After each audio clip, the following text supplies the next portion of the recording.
السلام علیکم۔ کہانی گھر میں خوش آمدید۔ میری آج کی کہانی کا نام ہے کالا سایہ۔ تو چلیں شروع کرتے ہیں اپنی کہانی۔ رات کے 12 بج رہے تھے۔ گھڑی کی ٹک ٹک اور پنکھے کی گھر گھر کانوں میں مدھم مدھم سنائی دے رہی تھی۔ وہ بھی آدھے گھنٹے پہلے ہی دفتر کا کام مکمل کر کے سویا تھا۔ دائیں پہلو میں بیگم خواب خرگوش کے مزے لے رہی تھی۔ اسے محسوس ہوا کوئی دھیرے سے بیڈ پر آ کر بیٹھا ہے۔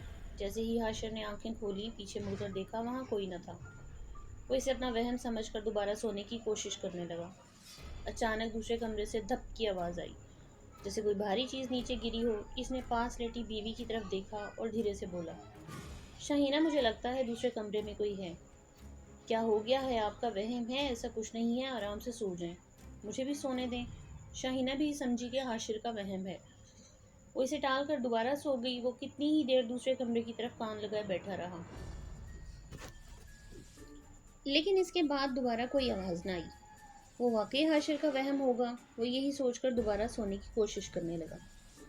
صبح فجر پڑھ کر وہ دوبارہ بستر میں گھس گیا اور لیٹے لیٹے اس کی آنکھ لگ گئی۔ تھوڑی ہی دیر گزری تھی کہ کوئی آہستہ سے اس کے بیڈ کے قریب آیا۔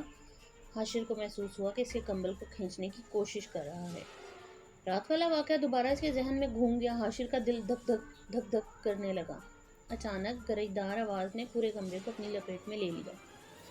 اٹھیں، یہ وقت ہے سونے کا، دیر ہو رہی ہے، آفس نہیں جانا آپ نے؟ بیگم کی آواز سن کر وہ ایک دم سے کمبل دور پھینک کر بیٹھ گیا۔ کیا کرتی ہو؟ جگانے کا بھی طریقہ نہیں ہے تمہیں؟ وہ اسے غصے سے گھولتا ہوا شاور لینے چلا گیا۔ شاہینہ اسے دفتر بھیج کر برتن سمیٹنے لگی۔ پھر تفصیلی صفائی کے بعد اس کا جسم تھکن سے چور ہو رہا تھا۔ گھڑی دن کے 11 بجا رہی تھی۔ ابھی سے دوپہر کا کھانا تیار کرنا تھا۔ سر میں شدید درد ہو رہا تھا، اسی لیے چائے بنا کر ٹی وی لاؤنج میں آ گئی۔ ریموٹ اٹھا کر ٹی وی آن کیا اور ساتھ چائے پینے لگی۔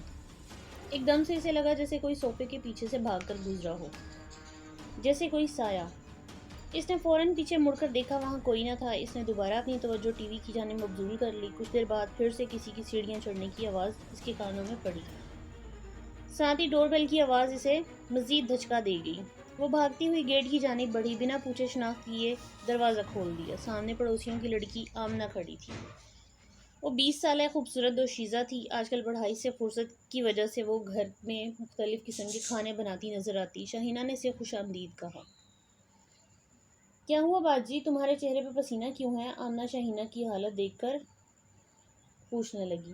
کیا پوچھتی ہو یار؟ اس نے آمنہ کو ساری تفصیل سے آگاہ کیا۔ باجی برا مت ماننا، لیکن پہلے بھی جو قصے اس گھر سے جڑے ہیں وہ اچھے نہیں ہیں۔ یہاں جو بھی آتا ہے 1 ماہ سے زیادہ ٹک نہیں پاتا۔ ابھی آپ کو تو دوسرا ماہ ہے۔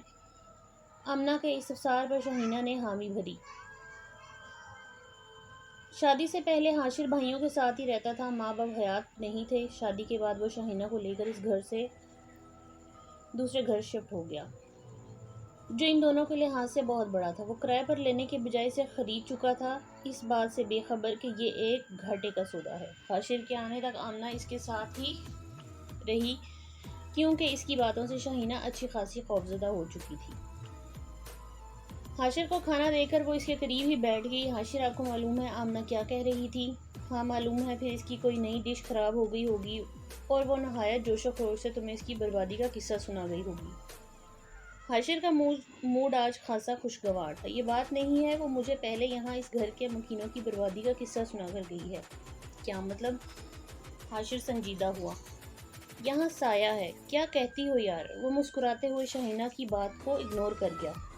سچ کہہ رہی ہوں، کل رات آپ کو کچھ غیر معمولی محسوس ہوا اور آج مجھے۔ شاہینہ کچھ سوچتے ہوئے بولی، تمہارے ساتھ کیا ہوا؟ شاہینہ کی بات سن کر حاشر نے لمبی سانس لی۔ اللہ رحم کرے، وہ کہتا ہوا وہاں سے اٹھ گیا۔ 1 ہفتے سے زیادہ ہو گیا تھا، ابھی تک دوبارہ کوئی واقعہ رونما نہ ہوا اور وہ دونوں بھی سکون میں آ گئے تھے کہ اللہ نے سکون عطا کیا۔ اتوار کا دن تھا۔ وہ شاہینہ کو میکے چھوڑ کر گھر آ کر کپڑے تبدیل کرنے لگا۔ جو کپڑے بیڈ پر چھوڑ کر گیا تھا، باہر آنے پر وہ اپنی جگہ پر موجود نہ تھے۔ وہ پریشان ہو گیا، ادھر ادھر دیکھنے لگا۔ دوبارہ سے اسی رات والا خوف اس کے دل پر طاری ہو چکا تھا۔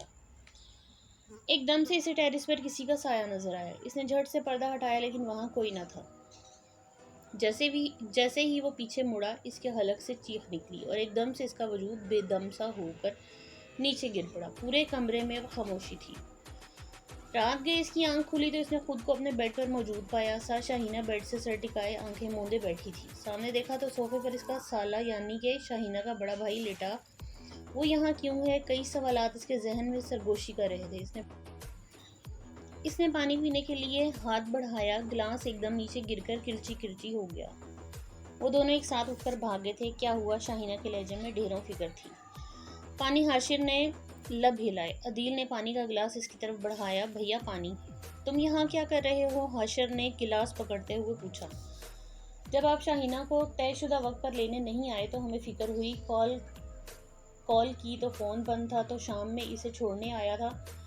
میں دروازہ اندر سے بند دیکھ کر ہمیں حیرت ہوئی اور پریشانی میں ہمسایوں کی چھت سے آپ کے گھر میں داخل ہوا۔ مجھے آپ اپنے کمرے میں بے ہوش ملے۔ پھر ہم نے ڈاکٹر کو بلایا، اس نے انجیکشن وغیرہ دے کر ہمیں تسلی دی۔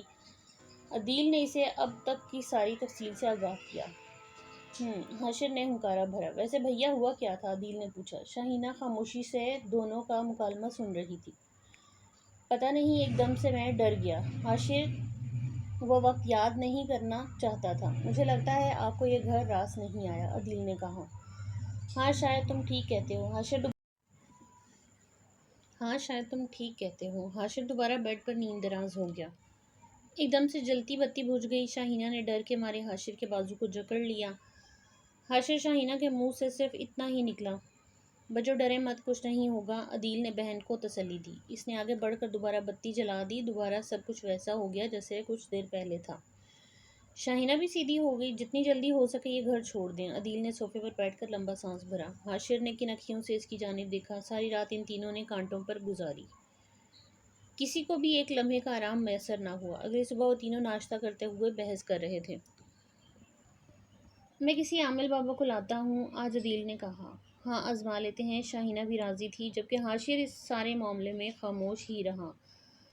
عامل بابا، عدیل اور حاشر تینوں لاؤنج میں صوفے پر دراز تھے۔ بابا جی نے ہر چیز کو ہاتھ لگا کر آیت الکرسی کا ورد کیا اور اب بھی زیر لب کوئی سورت پڑھ رہے تھے۔ بیٹا تمہارے گھر پر سایہ ہے، اگرچہ وہ مخلوق تمہیں کوئی نقصان نہیں پہنچاتی۔ بابا جی صحت کا نقصان کم ہے، دنوں میں میری ایسی حالت ہو گئی ہے، حاشر نے شکوہ کیا۔ عدیل نے حاشر کو باغور دیکھا۔ وہ ٹھیک ہی تو کہہ رہے تھے، حاشر بھیا پہلے کی نسبت بہت کمزور نظر آ رہے تھے۔ میں کچھ تعویذ دے رہا ہوں، تم دونوں میاں بیوی گھول کر پی لینا۔ اس کے علاوہ حل یہی ہے کہ قرآن مجید کی تلاوت کریں۔ عامل بابا اور عدیل تو چلے گئے، لیکن وہ دو نفوس اپنی جگہ کتنی ہی دیر ساکت بیٹھے رہے۔ اب کیا ہوگا حاشر؟ وہ پھٹی پھٹی نظروں سے اسے دیکھتے ہوئے بولی۔ مجھے نہیں معلوم شاہینہ، سچ پوچھو تو میں خود بہت ڈرا ہوا ہوں۔ ایک دم کمرے میں سے کچھ گرنے کی آواز آئی۔ حاشر دوڑا۔ دیوار پر لٹکی گھڑی زمیں بوس ہو چکی تھی۔ وہ دونوں سمجھ گئے لیکن اپنی اپنی جگہ سے ہلے نہیں۔ وہ ڈر کر حاشر کے سینے سے آ لگی۔ ڈرو مت شاہینہ، میں ہوں نا، اس نے بیوی کو تسلی دی۔ ایک دم سے دروازہ زور سے بند ہوا اور پھر خاموشی، جیسے کمرے میں ہوا آنا بند ہو گئی ہو۔ ان کا سانس بند ہونے لگا۔ باہر چلیں حاشر، رکو شاہینہ یہاں بیٹھو، وہ اسے سہارا دیتے ہوئے بولا۔ حاشر نے لپک کر دروازہ کھولا۔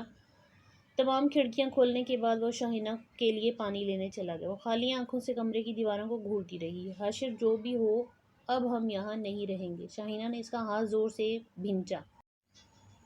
میری جان کچھ نہیں ہوگا، فکر مت کرو، اس نے شاہینہ کو دلاسا دیتے ہوئے اپنے سینے کے ساتھ لگا لیا۔ صبح معمول کے مطابق ہوئی۔ شاہینہ نے اٹھ کر نماز پڑھی اور قرآن مجید کی تلاوت کی، پھر حاشر کو نماز کے لیے اٹھا کر ناشتہ بنانے چلی گئی۔ وہ دونوں گزشتہ رات کو بھول چکے تھے یا شاید اداکاری کر رہے تھے۔ کیا بنایا ہے ناشتے میں؟ مولیوں کے پراٹھے، شاہینہ نے مسکراتے ہوئے کہا۔ او میرے پسندیدہ، وہ خوشی سے ناچنے لگا۔ مجھے امی کی طرف چھوڑ دیجیے گا آفس جاتے ہوئے، شاہینہ نے کہا۔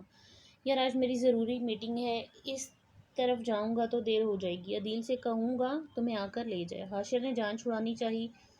بات تو یہ تھی کہ وہ خود ڈری ہوئی تھی، اکیلی رہنا نہیں چاہتی تھی۔ وہ حاشر کا جواب سن کر چپ سی ہو گئی۔ وہ ہاتھ دھوتا، چابیاں اٹھاتا باہر نکل گیا۔ وہ دوبارہ سے کچن میں آ گئی تھی۔ کام مکمل کر کے کپڑے اکٹھے کرنے لگی۔ مشین لگانے کا ارادہ بنا لیا۔ ایک ہفتے کے میلے کپڑے اکٹھے ہو رہے تھے۔ مشین لگا کر وہ بیڈ روم میں آ گئی۔ کھڑکیوں کے پردے حرکت میں آ گئے تھے۔ وہ سمجھی ہوا چلنا شروع ہو گئی ہے۔ بیڈ کی چادر سمیٹتے ہوئے اسے لگا کوئی بیڈ پر آ کر بیٹھا ہے۔ شاہینہ نے باہر کی جانب دوڑ لگائی، یا اللہ کا ورد کرتے ہوئے۔ وہ گیٹ سے باہر تھی۔ سامنے ایک سبزی والا کھڑا تھا۔ وہ منہ پر ہاتھ رکھے کھڑی تھی وہ شاہینہ کی جانب آیا۔ کیا ہوا باجی، سب خیر تو ہے؟ وہ اندر کیا اندر، سبزی والا خود پریشان ہو گیا۔ ادھر سے عدیل کی گاڑی آتی ہوئی نظر آئی۔ کیا ہوا شاہینہ بہن؟ عدیل فکر مندی سے بولا، اندر کچھ تھا عدیل؟ شاہینہ رو دینے کو تھی۔ چلیں اندر چل کر بات کرتے ہیں۔ نہیں میں اب وہاں نہیں جاؤں گی، شاہینہ زور سے عدیل کو پکڑ کر کہہ رہی تھی۔ چلیں پھر میرے ساتھ چلیں۔ عدیل نے گھر کا گیٹ بند کیا اور شاہینہ کو لے کر چلا گیا۔ یہ کیا روز کا تماشا ہے، اب تم وہاں نہیں جاؤ گی؟ شاہینہ کی ماں نے فیصلہ صادر کیا۔ شاہینہ پھٹی پھٹی نگاہوں سے ان کی جانب دیکھنے لگی۔ کیا مطلب؟ مطلب یہ کہ حاشر نئے گھر کا بندوبست کرے، ورنہ میں اپنی بیٹی کو اس موت کے منہ میں نہیں جھونکوں گی۔ بات تو ان کی بھی ٹھیک تھی، لیکن شام میں ہی حاشر آ کر اسے زبردستی واپس لے گیا۔ ساری رات وہ سو نہ سکی۔ حاشر تو آرام سے سو گیا تھا۔ رات کے 2 بجے کا وقت تھا۔ نہ جانے کتنی مشکل سے اس کی آنکھ لگی تھی، ایک دم عجیب سی آواز اس کے کانوں میں پڑی، اور بالکل ایسا ہی کچھ حاشر کو بھی محسوس ہوا تھا۔ وہ کروٹ لے کر شاہینہ کو دیکھنے لگا۔ اس کی پشت حاشر کی جانب تھی، لیکن وہ آنکھیں کھولے دیوار کو تک رہی تھی۔ شاہینہ جی، اس نے مڑ کر دیکھا۔ جاگ کیوں رہی ہو؟ ابھی کچھ عجیب سی آواز پڑی میرے کانوں میں۔ شاہینہ نے حاشر کی جانب دیکھا۔ مجھے بھی محسوس ہوئی، حاشر بیٹھتے ہوئے بولا۔ ایک دم سے حاشر کا سانس بند ہونے لگا۔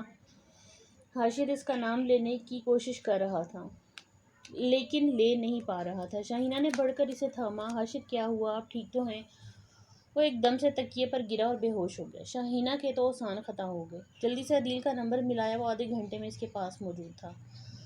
ہاسپٹل چلتے ہیں، عدیل نے کہا۔ نہیں عدیل، ابھی رکو، شاہینہ نے منع کر دیا۔ 20 منٹ تک وہ ہوش میں آ چکا تھا۔ ایک دم سے اس کے لبوں نے حرکت کی۔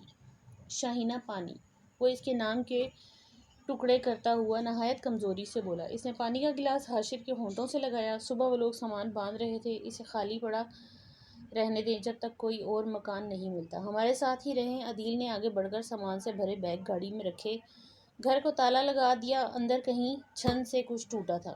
کھڑکیوں میں لگے مکڑی کے جالے بھی زور سے حرکت کر رہے تھے۔ فانوس ادھر ادھر ہوتا اپنی جگہ بدل رہا تھا۔ گلدان کسی زلزلے کی طرح جھٹکے کھا رہے تھے۔ شاہینہ کے بیڈ پر کوئی آ کر بیٹھا تھا۔ باہر کے لوگ تجسس میں ہیں اور تجسس میں ہی رہیں گے، وہاں کون بستا ہے؟